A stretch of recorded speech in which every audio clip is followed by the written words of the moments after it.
Hello students, welcome to the channel of फर्जी concepts. आज हम लोग RTJEE advance 2024 paper 2 chemistry section के अंदर एक वन और more than one correct option type question को सॉल्व करेंगे। यहाँ अगर आपके सारे ऑप्शन सही होते हैं तो आपको +4 मार्क्स, अदरवाइज यहाँ पर partial marking for each correct option +1 का प्रोविजन है। अगर आपके द्वारा चूज किए गए एक भी ऑप्शन रॉन्ग हो जाएंगे तो आपको -2 मार्क अवार्ड किया जाएगा और यहाँ अनएडमिटेड क्वेश्चन के लिए 0 मार्क्स का प्रोविजन है। यह हमारे क्वेश्चन सीरीज का क्वेश्चन नंबर 6 है और यह क्वेश्चन ऑर्गेनिक केमिस्ट्री के हाइड्रोकार्बन और aldehyde ketone and carboxylic acid chapter से डायरेक्ट उठाया हुआ क्वेश्चन है। तो आइए इस क्वेश्चन को हम लोग सॉल्व करते हैं। तो यहाँ पर आप देख रहे हैं कि क्वेश्चन में कह रहा है the options with correct sequence of reagents for the conversion of P to Q।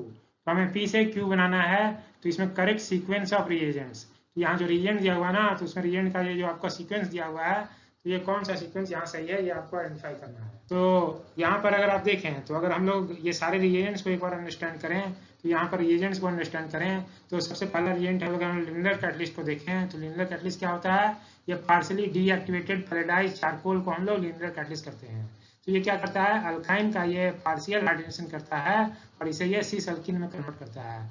ये पार्शियल हाइड्रोजनेशन क्यों करता है, क्योंकि ये जो पैलेडियम होता है, पैलेडियम चारकोल होता है, ये इसको पॉइजन कर दिया जाता है आप सल्फर के कंपाउंड से या क्विनोलिन से। तो ये क्या होता है, ये डीएक्टिवेटेड होता है, इसलिए इससे पार्शियल हाइड्रोजनेशन नहीं होगा। फिर हम लोग अगले रिएजेंट को देखें तो अगला रिएजेंट हमारा क्या है, SnCl2HCl। अगर आप एनसीईआरटी का ही एल्डिहाइड कीटोन चैप्टर देखें तो यहाँ पर क्या है, ये स्टीफन रिएक्शन के अंदर अगर आप देखिएगा कि नाइट्राइल ग्रुप पर अगर आप SnCl2HCl ऐड करेंगे, जो इस कंपाउंड में नाइट्राइल ग्रुप है, तो इससे क्या होगा, पहले आपको इमीन बनेगा, पहले ये रिड्यूस होकर क्या बनेगा, पहले ये CH डबल बॉन्ड NH बनेगा, ये इमीन बनेगा, ठीक है, ये इमीन बनेगा। इमीन का फिर आप H3O+ डालेंगे इस पर, तो उससे ये एल्डिहाइड बनेगा, ठीक है। दोनों के कंबाइंड स्टेप को, मतलब दो स्टेप, मतलब SnCl2 और H2O, इन दोनों के कंबाइंड स्टेप का नाम है स्टीफन रिएक्शन। लेकिन आप सिर्फ SnCl2HCl डालेंगे तो यहाँ पर क्या होगा, हम लोग रिएक्शन को इमीन तक ही छोड़ देंगे और उसके बाद अगर आप H3O+ डालेंगे तब जाके वो एल्डिहाइड बनेगा, ठीक है। इसके बाद अगर हम लोग नेक्स्ट रिएजेंट NaBH4 को देखें तो NaBH4 को अगर आप देखिए तो यहाँ ग्रीन कलर में क्या है, रिड्यूस का पार्ट लिखा हुआ है, ग्रीन कलर में रिड्यूस का पार्ट लिखा हुआ है। ये जो NaBH4 है यह इमीन को रिड्यूस करेगा, एल्डिहाइड को रिड्यूस करता है और कीटोन को रिड्यूस करता है। ये एस्टर अमाइड और कार्बोक्सिलिक एसिड को रिड्यूस नहीं करेगा, ठीक है। एस्टर वाला पार्ट क्या है, बहुत ही स्लो होता है, इतना स्लो होता है कि इसे हम लोग नहीं मानते हैं, ठीक है। तो ये NaBH4 क्या करेगा, इमीन को रिड्यूस कर देगा। तो अगर आप SnCl2HCl से अगर आप इमीन बनाएंगे तो यहाँ जो इमीन बनेगा ना, CH डबल बॉन्ड N, तो इमीन रिड्यूस होकर इमीन में रिड्यूस हो जाएगा। इस तरह एल्डिहाइड रिड्यूस होकर वो प्राइमरी अल्कोहल देगा और कीटोन रिड्यूस होकर क्या देगा, ये सेकेंडरी अल्कोहल देगा, ठीक है। तो NaBH4 का भी हम लोग रिडक्शन का पार्ट देख लिए। अब अगर हम लोग लास्ट ये H3O+ जो हाइड्रोलिसिस का पार्ट है, तो हाइड्रोलिसिस में यहाँ हम लोग देख रहे हैं कि यहाँ एस्टर ग्रुप्स है, तो ये एस्टर का हाइड्रोलिसिस हो जाता है। एस्टर का हाइड्रोलिसिस एसिडिक मीडियम में होगा H3O+ के प्रेजेंस में, इससे क्या बनेगा, कार्बोक्सिलिक एसिड बनेगा, ठीक है। तो और यहाँ पर एक और चीज देखिए कि यहाँ जो नाइट्राइल ग्रुप है ना, नाइट्राइल पर भी अगर आप डायरेक्ट H3O+ डालेंगे तो नाइट्राइल का भी एसिडिक या बेसिक मीडियम में ये हाइड्रोलिसिस होकर ये क्या देता है, कार्बोक्सिलिक एसिड देता है, ठीक है। तो यहाँ हीटिंग नहीं दिया हुआ है, फिर भी हम लोग हाइड्रोलिसिस कर सकते हैं। और नाइट्राइल का हाइड्रोलिसिस होगा तो क्या बनेगा, यहाँ पर कार्बोक्सिलिक एसिड बनेगा, ठीक है। तो अल्कीन का अगर आप एसिड कैटालाइज हाइड्रेशन करेंगे तो ये अल्कोहल बनाने का एक कॉमन मेथड है। तो इसमें क्या होता है कि अल्कीन पर बेसिकली H और OH ग्रुप लग जाएंगे और यहाँ पे क्या होगा, अल्कीन पे वाटर का एडिशन हो जाएगा। इसके मैकेनिज्म को अगर आप देखें तो इसमें 3 स्टेप होते हैं। पहले ये अल्कीन जो है वो एज न्यूक्लियोफाइल का काम करता है और यहाँ से क्या करता है, ये H+ ले लेता है, H+ ले लेता है। ये मतलब यहाँ पर H+ का इसके लिए एडिशन हुआ तो ये इलेक्ट्रोफिलिक एडिशन ऑन अल्कीन हुआ, है ना। तो H+ ऐड हो गया जिससे कार्बोन बनेगा, उस कार्बोन पर वाटर अटैक करेगा, है ना। वाटर अटैक करके क्या होगा, ये बनेगा OH2+ और इससे आप H+ जब निकाल देंगे, H+ निकाल देंगे तो क्या बनेगा, ये आपको अल्कोहल देगा। तो अल्कीन पर भी क्या होगा, HCl+ का एडिशन हो जाता है। तो इन सारे स्टेप को हम लोग याद रखेंगे।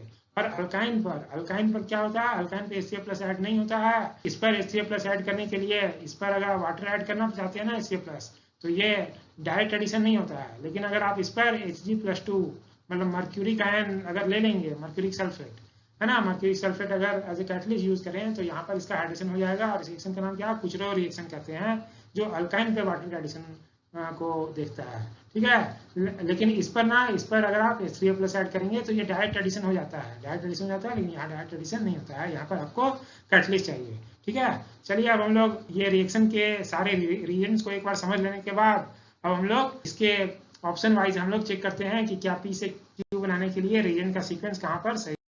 तो यहाँ पर ये देखिए कि हम लोग अगर फर्स्ट ऑप्शन को देखें यहाँ पर, तो फर्स्ट ऑप्शन में हमारा जो कंपाउंड पी है, पी पर पहले क्या किया, लिनियर कैटलिस्ट ऐड किया। तो लिनियर कैटलिस्ट से क्या होगा, इससे सिस अल्कीन बनेगा। ये अल्काइन को रिड्यूस करके क्या बनता है, सिस अल्कीन बनता है। यहाँ पर जो हाइड्रोजन का एडिशन हुआ दोनों सेम साइड से हुआ, दोनों सेम साइड से हुआ, ठीक है। तो यहाँ आपने सिस अल्कीन बना दिया। फिर अगले स्टेप में जब इसमें Cl2 और HCl डालेंगे तो ये एस्टिफिन रिएक्शन का ये पहला पार्ट है। इसमें CN क्या होगा, पहले इमीन में कन्वर्ट हो जाएगा। CN किसमें कन्वर्ट हो जाएगा, ये इमीन बन जाएगा, ठीक है। अब उसके बाद इस पर NaBH4 डालेंगे तो NaBH4 क्या करेगा कि यहाँ कीटोन ग्रुप है और यहाँ पर इमीन है, इन दोनों को रिड्यूस कर देगा, लेकिन ये एस्टर को रिड्यूस नहीं करेगा। वो हम लोग देखे थे ना वो वीडियो स्लाइड में कि एस्टर का रिएक्शन क्या होता है, बहुत ही स्लो होता है, तो उसे हम लोग नेग्लेक्ट करते हैं, है ना। तो यहाँ पर क्या होगा कि सिर्फ और सिर्फ ये जो कीटोन था वो सेकेंडरी अल्कोहल में कन्वर्ट हो गया और ये इमीन आपका ये प्राइमरी इमीन में कन्वर्ट हो जाएगा, ठीक है, ये रिएक्शन के बाद। अब इस पर आप क्या कर रहे हैं, HCl+ ऐड कर रहे हैं। HCl+ ऐड करेंगे क्या होगा, ये जो एस्टर है, एस्टर का इस पोजीशन से हाइड्रोलिसिस हो जाएगा और यहाँ से भी एस्टर का हाइड्रोलिसिस हो जाएगा। तो यहाँ से इथेनॉल पार्ट अलग हो जाएगा और यहाँ से एसिटिक एसिड पार्ट अलग हो जाएगा और इसके बेस पर हाइड्रोलिसिस के बाद यहाँ कार्बोक्सिलिक एसिड बन जाएगा, यहाँ अल्कोहल बन जाएगा, ठीक है। और ये आपका ऐसा रह गया। लेकिन हम लोगों ने यहाँ पर ना एक पार्ट मिस किया है, एक चीज मिस किया है कि यहाँ अल्कीन पे वाटर ऐड नहीं किए। तो अल्कीन पे वाटर ऐड करेंगे तो क्या होगा कि अल्कीन पर अगर आप वाटर ऐड करेंगे तो अल्कीन को ब्रेक करके आप HROH इस तरह से ऐड कर सकते हैं। HROH दोनों अल्कीन को ब्रेक कर सकते हैं। तो इस तरह से अलग अलग पोजीशन पे आप OH को ऐड कर सकते हैं। तो डिफरेंट डिफरेंट पोजीशन का ये बने प्रोडक्ट बना रखा है, ठीक है, ठीक है। तो यहाँ पर आपको देखना है कि यहाँ पर इंटायर केस में अगर आप अल्कीन को अगर आप छोड़ भी देते हैं ना, फिर भी ये क्यू से मैच नहीं कर रहा है और यहाँ पर जो हाइड्रेशन के बाद भी ये क्यू से मैच नहीं कर रहा है। तो इसलिए ऑप्शन ए में जो रिएजेंट का सीक्वेंस है वो आपको नहीं दे रहा है, प्रोडक्ट क्यों नहीं दे रहा है। अब हम लोग ऑप्शन नंबर बी को देखें तो बी में क्या है, पहले स्टेप में तो फिर हमें लिनियर कैटलिस्ट ऐड करना है। तो इसका प्रोडक्ट तो हम लोग जानते हैं, ये सिस अल्कीन बना, सिस अल्कीन बना। अब इसके बाद इस पर HCl+ डाला गया। HCl+ आप डालेंगे तो यहाँ पर CN का हाइड्रोलिसिस क्या हो जाएगा, ये कार्बोक्सिलिक एसिड बनेगा, ये फिर एस्टर का भी हाइड्रोलिसिस हो जाएगा, यहाँ भी हाइड्रोलिसिस हो जाएगा, ये यहाँ पर कार्बोक्सिलिक एसिड बना, ये CN का भी नाइट्राइल का भी हाइड्रोलिसिस हो गया और यहाँ पर एस्टर का हाइड्रोलिसिस भी ये आपको सेकेंडरी अल्कोहल बन गया, ठीक है।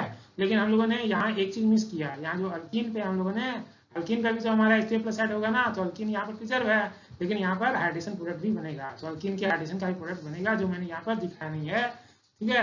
यहाँ अल्कीन को मैंने इंटैक्ट रखा और अल्कीन के हाइड्रेशन प्रोडक्ट भी बनेंगे, ठीक है। इसलिए अल्कीन बचना नहीं चाहिए, अल्कीन बचना नहीं चाहिए, हाइड्रेशन प्रोडक्ट ही रहेगा। लेकिन यहाँ जो क्वेश्चन का जो आंसर है ना वो बेसिकली आपको अल्कीन को इंटैक्ट रख के ही ये क्वेश्चन का आंसर लाया गया है। मैं आपको दिखा दूंगा कैसे है ये, ठीक है। अब इसके बाद क्या करें हम लोग, SnCl2 HCl ऐड कर रहे हैं। तो यहाँ कोई नाइट्राइल ग्रुप तो है ही नहीं, नाइट्राइल ग्रुप नहीं है, तो यहाँ क्या होगा, कोई रिएक्शन होगा ही नहीं। तो कोई रिएक्शन नहीं हुआ तो अब इसमें NaBH4 ऐड कर रहे हैं। तो आप इसी प्रोडक्ट पे क्या करें, NaBH4 ऐड कर रहे हैं। तो यहाँ पर क्या होगा, सिर्फ आपका कीटोन था तो कीटोन रिड्यूस होकर क्या होगा, सेकेंडरी अल्कोहल देगा। और यहाँ पर ये भी याद रखना है कि अल्कीन के हाइड्रेशन प्रोडक्ट भी रहेंगे। ये जो यहाँ जो चूंकि यहाँ पर हाइड्रेशन प्रोडक्ट है तो यहाँ पर भी हाइड्रेशन प्रोडक्ट ये रहेगा और ये क्यू से मैच नहीं हो रहा है। इसके लिए हम लोग कह सकते हैं कि ये हमारा बी में जो रिएजेंट का सीक्वेंस दिया हुआ है वो भी हमारा रॉन्ग है, भी रॉन्ग है, ठीक है। अब हम लोग अगले ऑप्शन सी के जो रिएजेंट्स है उसके सीक्वेंस को हम देखें तो हम लोग पहले जो पी हमारा है, पी पर NaBH4 ऐड करें। तो NaBH4 क्या करेगा कि ये सिर्फ कीटोन को इमीन को और एल्डिहाइड को रिड्यूस करता है। तो यहाँ से कीटोन है तो कीटोन ही रिड्यूस होकर क्या हो जाएगा, सेकेंडरी अल्कोहल बन गया, ठीक है। अब इसके बाद इस पर SnCl2 HCl ऐड कर रहे हैं। तो SnCl2 HCl क्या होता है, ये स्टीफन रिएक्शन का पहला स्टेप है और इसमें नाइट्राइल ग्रुप क्या हो जाएगा, ये इमीन में कन्वर्ट हो जाएगा, नाइट्राइल ग्रुप इमीन में कन्वर्ट हो गया, ठीक है। अब इसका आप हाइड्रोलिसिस कर रहे हैं, अगले स्टेप में इसका HCl+ ऐड कर रहे हैं। तो HCl+ क्या करेगा, ये वाला पार्ट तो हाइड्रोलाइज होके ये तो एल्डिहाइड बनेगा ही और साथ में एस्टर भी हाइड्रोलाइज हो जाएगा, एस्टर भी हाइड्रोलाइज हो जाएगा। तो इसके लिए इसमें क्या हो जाएगा आपका, ये एस्टर के हाइड्रोलिसिस से कार्बोक्सिलिक एसिड बना, ये एस्टर के हाइड्रोलिसिस से यहाँ ये पार्ट अल्कोहल बना और ये इमीन के हाइड्रोलिसिस से यहाँ एल्डिहाइड बन गया। तो इस पर लिनियर कैटलिस्ट ऐड करेंगे तो ये क्या करेगा, ये अल्काइन को रिड्यूस करके सिस अल्कीन बना देगा, ठीक है। और ये प्रोडक्ट हमारा एग्जैक्ट क्यू से मैच हो जा रहा है, ठीक है। अब हम लोग अपने लास्ट ऑप्शन डी पर हैं। डी पर क्या जो हमारा पहला रिएक्शन का रिएजेंट है वो क्या है, लिनियर कैटलिस्ट है। तो इस पर भी क्या करेंगे हम लोग, सिस अल्कीन बना देंगे। फिर उसके बाद NaBH4 डालेंगे। NaBH4 क्या करेगा, ये सिर्फ यहाँ कीटोन को रिड्यूस करता है, ये तो कीटोन को रिड्यूस करेगा और यहाँ पर क्या बन गया, सेकेंडरी अल्कोहल बन गया। और इसके बाद यहाँ पर SnCl2 HCl डालेंगे। तो स्टीफन रिएक्शन का एक पहला स्टेप है। अच्छा, ये अनहाइड्रस कंडीशन होता है तो यहाँ हम लोग अल्कीन पे HCl नहीं ऐड कर रहे हैं, ये आपको ध्यान रखना है। और ये ईथर सॉल्वेंट के प्रेजेंस में होता है, इसलिए हम लोग अल्कीन पे यहाँ ऐड नहीं कर रहे हैं। यहाँ सिर्फ CN को आप पहले स्टेप में रिड्यूस करके इमीन बना रहे हैं। तो ये इमीन बन गया। अब इसके बाद अब आप क्या कर रहे हैं, इस पर HCl+ ऐड कर रहे हैं। तो HCl+ क्या होगा, ये इमीन का हाइड्रोलाइसिस होगा ही, फिर एस्टर का हाइड्रोलाइसिस होगा और फिर यहाँ वाले एस्टर का भी हाइड्रोलाइसिस हो जाएगा और इससे आप फाइनली ये एल्डिहाइड बना लेंगे, ये कार्बोक्सिलिक एसिड बन जाएगा, ये आपका अल्कोहल बन गया, ये अल्कोहल बन गया। हमारा क्यू तो हो गया जब हमने अल्कीन को हाइड्रोलाइज नहीं किया। अगर आप अल्कीन को भी हाइड्रोलाइसिस का प्रोडक्ट देखेंगे तो यहाँ पर भी अल्कीन का हाइड्रोलाइसिस होगा तो क्या होगा, एक जगह H ऐड करेंगे, एक जगह OH ऐड करेंगे, एक जगह H ऐड करेंगे, OH ऐड करेंगे।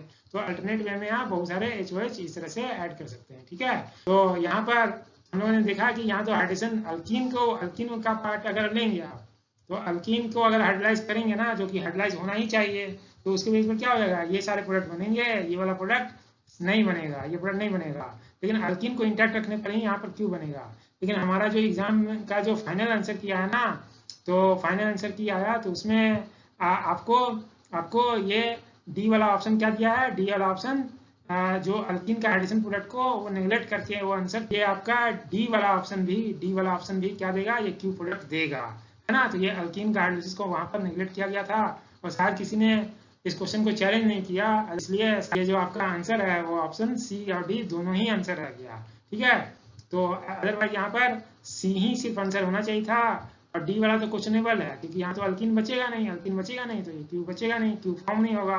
ठीक है, लेकिन जो हमें फाइनल आंसर की दिया गया उसमें सी और डी नहीं आंसर है। ठीक है, तो फाइनल आंसर हमारा क्या हो गया, ऑप्शन सी और डी हो गया। लेकिन यहाँ पर क्या है, आंसर डी जो है आपका वो क्वेश्चनेबल है। क्यों क्वेश्चनेबल है, क्योंकि यहाँ जो अल्कीन है ना वो HCl+ उस पर ऐड हो जाएगा। ठीक है, क्वेश्चनेबल था, फिर भी हमारा आंसर क्या है, सी और डी दिया हुआ है, जो कि होना नहीं चाहिए था। ठीक है, तो इस बेस पर हम लोगों ने इस क्वेश्चन को सॉल्व कर लिया। So thanks for watching.